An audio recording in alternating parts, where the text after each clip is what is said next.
रुला देने वाली स्टोरी। कल्पना एक मध्यम वर्गीय परिवार से थी जिसने अपनी स्नातक की पढ़ाई पूरी कर ली थी और अब वो अपने घर पर ही छोटे बच्चों को ट्यूशन पढ़ाती थी। कल्पना का रंग गोरा था और वह दिखने में बिल्कुल गुड़िया की तरह थी। कल्पना के माता पिता उसकी शादी के लिए एक अच्छे लड़के की तलाश कर रहे थे। तभी कल्पना के मामा एक लड़के के बारे में बताते हैं। वो कहते हैं कि लड़का का नाम राहुल है। वह किसी कंपनी में मैनेजर के पद पर है और महीने के 70,000 कमाता है। कल्पना के माता पिता ने लड़के की फ़ोटो देखी तो उन्हें लड़का पसंद आ गया।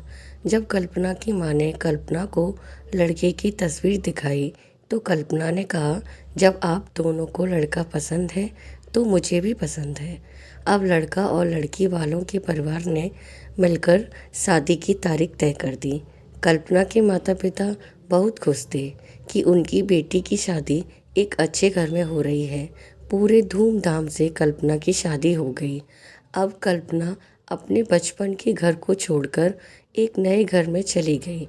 कुछ दिनों तो कल्पना को अपने माता पिता और अपने घर की बहुत याद आई। कल्पना की शादी के अब महीने बीत गए थे। अब उसके पति राहुल पहले जैसा व्यवहार कल्पना के साथ करता था। कल्पना से वो चिड़चिड़ा सा रहता था। राहुल अब ना पहले जैसा कल्पना को प्यार करता और ना ही उसकी बातों को मानता। कल्पना को समझ नहीं आ रहा था कि वो क्या करे। वो बस रोकर अपने दर्द को कम करने की कोशिश करती थी। एक दिन कल्पना को पता चला कि राहुल सिगरेट पीने के बहाने छत पे जाकर और किसी लड़की से बातें करता है। जब कल्पना ने राहुल से पूछा कि आप रोज़ाना छत पर जाकर किससे बात करते हैं, तो इस पे राहुल ने जवाब दिया कि वो मेरे ऑफिस का फ्रेंड है, बस उसी से बातें करता हूँ और तुम अपने काम से मतलब रखो, ज़्यादा सीआईडी बनने की ज़रूरत नहीं है। होली का दिन था। राहुल के कुछ दोस्त उसके घर आए थे। सभी ने घर पर पार्टी किया। उस दिन राहुल का एक दोस्त थोड़ा ज़्यादा ड्रिंक कर लिया था और उसने नशे में कल्पना के सामने जाकर कहा, भाभी आप कितनी प्यारी और मासूम हो, फिर भी राहुल भाई दिन भर उस घमंडी नेहा से बातें करते रहते हैं। लगता है कि आप राहुल भाई का सही से ख्याल नहीं रखते। यह सुनकर कल्पना का शक अब हकीकत बन चुका था।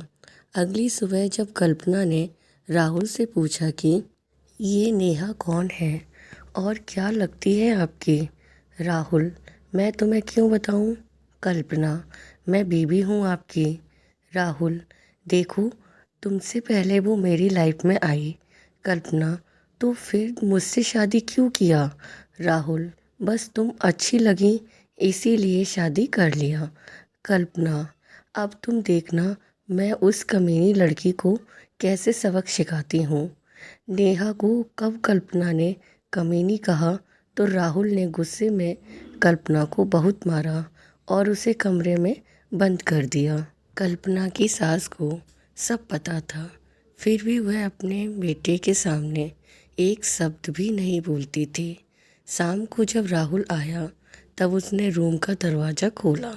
उस दिन कल्पना की तबीयत खराब हो गई, फिर भी उसी हालत में उसने खाना बनाया। कल्पना ये सारी बातें अपनी माँ को बताना चाहती थी, लेकिन चाहकर भी वह नहीं बता पा रही थी, क्योंकि वह जानती थी कि अगर उसके माता पिता को ये सब पता चलेगा तो वह परेशान हो जाएंगे। राहुल अब कल्पना के साथ नौकरानी जैसा व्यवहार करने लगा। छोटी छोटी बातों पे उसे मारता। कल्पना अब धीरे धीरे डिप्रेशन का शिकार होने लगी। उसके दिमाग में गलत गलत ख्याल आने लगे। अब ना वो समय पे खाना खाती और ना ही किसी से बात करती। आखिरकार एक दिन कल्पना ने रूप में फांसी लगाकर आत्महत्या कर ली। कल्पना ने आत्महत्या का कारण किसी को नहीं बताया, लेकिन उसकी सास को पता था कि कल्पना ने आत्महत्या क्यों किया। दूसरी तरफ कल्पना के माता पिता का रो रो कर बुरा हाल हो गया। कल्पना की माँ ने पुलिस को आत्महत्या का कारण उसके ससुराल वालों को बताया।